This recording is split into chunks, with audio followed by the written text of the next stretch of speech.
Well, going back to Nakuru County, where Deputy President William Ruto is currently in the county at the burial service of Edith Ngunjiri, the mother to Bahati Member of Parliament Kimani Ngunjiri, where leaders present have been calling and are calling for the dismissal of the Director of Criminal Investigations, George Kinoti, on what they term as evoking the ghosts of the 2007-2008 post-election violence. And of course, our reporter Bridget Singana is on standby. Bridget, a very good afternoon to you. What has the Deputy President been saying with regards to this issue? Well, Zainab, the Deputy President says that the criminal investigations or the Direction of Criminal Investigations are being used to incite people into ethnic violence. Remember, back in 2007 and 2008, the entire Rift Valley was in turmoil, Nakuru County and also Uasin Gishu County being the center of conflict, inter-ethnic conflict. And so the move by the Director of Criminal Investigations to take or receive statements from victims of the 2008-2007 post-election violence was seen as an instigator of unrest in this region. Leaders drawn from the North Rift, the South Rift, and all the way to Narok County speaking here. These are leaders who are allied also to the Deputy President, and they are saying that this is a time for this region to really reflect and maintain peace and tranquility regardless of what is happening right now. Remember, this is also a time when the government is going around also collecting signatures for the BBI proposal to amend the constitution, but the leaders who have spoken here, majority of whom are allied to the Deputy President, are calling for more time for people to read this document and also to assess it. But before I go further into this explanation, let's hear what the Deputy President said regarding DCI and its involvement in the incitement of persons as we head on to the next elections.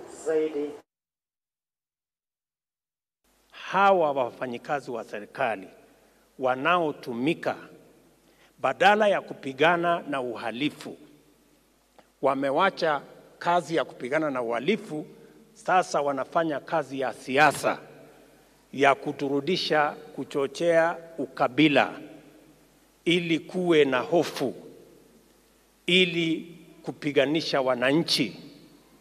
Hawa watu wanafanya kazi ya shetani, na tunataka kusema shetani ashindwe. And I want to promise you, hawawezi kufaulu. Hawawezi kufaulu. They will not succeed. And I want to say for the record, the abuse of criminal investigation and criminal prosecution targeting people because of their tribe or their political affiliation is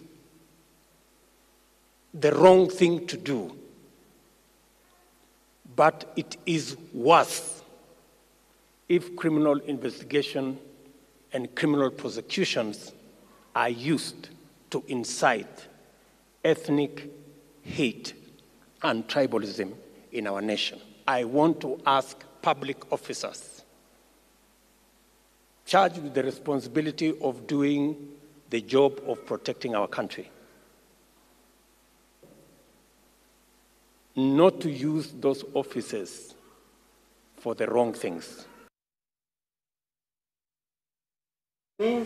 Well, the Deputy President, they are calling on public servants to stay true to their course of public service and to avoid being used as elements of incitement in the Rift Valley region. This issue of the post-election violence, the previous one in the 2007-2008 post-election violence, is very thorny and very insightful and very elicits a lot of emotion, especially among the people in this region. And we do hope that even with the message from the leaders drawn from the Rift Valley, that this will be a time for this region to show itself strong. The Deputy President also alluded to his pact with the President Uhuru Kenyatta in 2013 that happened here in Nakuru County at the Afraha Stadium when they came together to form the Jubilee Party or the Jubilee Coalition then, saying that that was a move that showed the fortitude of the Kenyan people in bringing peace and in understanding one another, that the peace of this country, that the country is enjoying even at this moment, is not something that has been brought about by the security organs or even the military judiciary or even the police. It was an initiative of the people, and the leaders have promised here